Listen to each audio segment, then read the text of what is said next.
The waitress had already cleared every other table in the quiet little diner overlooking the harbor in Portland, Maine, yet she kept returning to mine with slow, careful movements. She wiped away crumbs that were no longer there, straightened a sugar dispenser that was already perfectly aligned, and finally paused with trembling hands. When she lifted her eyes to meet mine, they carried the weight of years rather than minutes. In that silent moment, she gently asked me not to leave yet. Something in her expression made the world outside disappear. The rain tapping against the windows faded into the background, and I realized that whatever she wanted to tell me had probably taken years to gather the courage to say.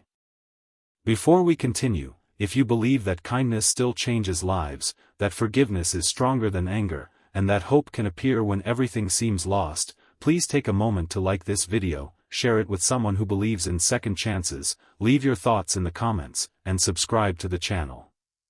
Every act of support helps stories like this reach hearts that may need them today. I had been stopping at Harbor Light Diner every Thursday evening for nearly 6 months. After losing my position as an architect during a difficult economic downturn, I spent countless afternoons searching for work before ending my day with the same inexpensive meal and a notebook filled with rejected applications. My name was Nathan, and although I smiled politely whenever someone spoke to me, the truth was that loneliness had quietly settled into every corner of my life. My parents had passed away years earlier, my younger brother had moved across the country, and my apartment had become little more than a place where silence waited for me every night. The diner wasn't just somewhere to eat anymore.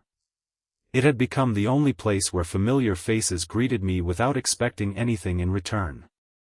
The waitress, whose name tag read Grace, always remembered the smallest details. She knew I preferred extra lemon with my iced tea, noticed when I skipped dessert because money was tight, and somehow sensed when I had another disappointing interview without me saying a word. She never crossed the line into asking personal questions, but her quiet compassion reminded me that not every kindness required explanations. That rainy evening, after asking me to stay, Grace disappeared into the kitchen for several minutes before returning with an old, weathered envelope. Its edges were worn, and my name was written across the front in handwriting I hadn't seen since childhood. The sight of it stopped my breathing for a moment.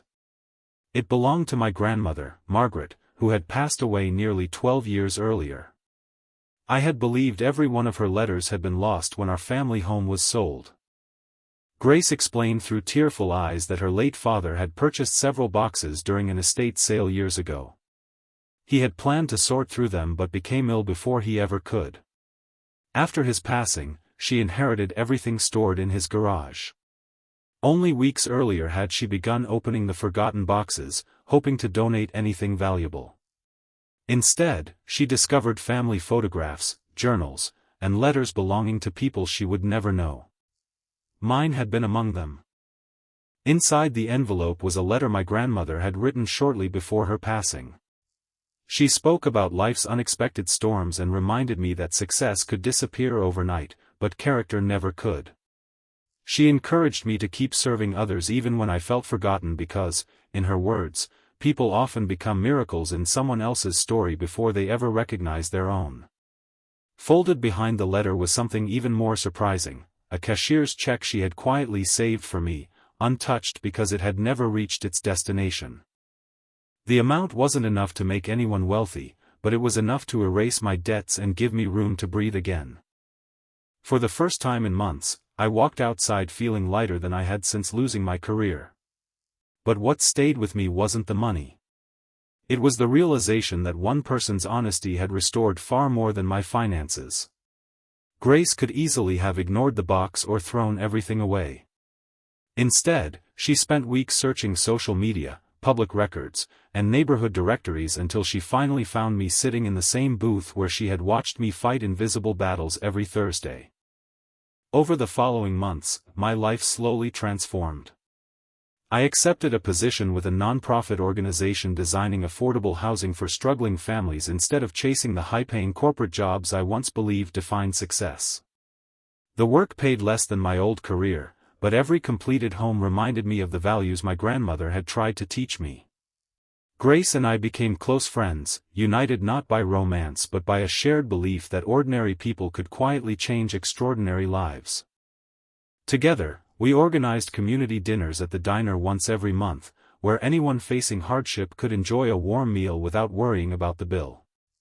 Local businesses began donating food, volunteers arrived from nearby churches, and strangers slowly became neighbors. If this story has touched your heart, please consider supporting the channel by liking the video, sharing it with someone who could use a little hope today, and subscribing so more uplifting stories can find the people who need them most. Before this story comes to a close, I'd love to hear from you. Please leave a comment telling us about a moment when one small act of kindness changed your life, because your story may become the encouragement someone else has been searching for. Looking back, I sometimes think the greatest gift wasn't hidden inside that old envelope. It was hidden inside the simple decision of a waitress who refused to let a stranger walk away before doing the right thing. We often imagine life-changing moments arriving with grand announcements or dramatic miracles, but more often they appear quietly, wearing an apron, carrying a cleaning cloth, and asking us to stay just a little longer. And sometimes, staying for one more moment is exactly what changes an entire lifetime.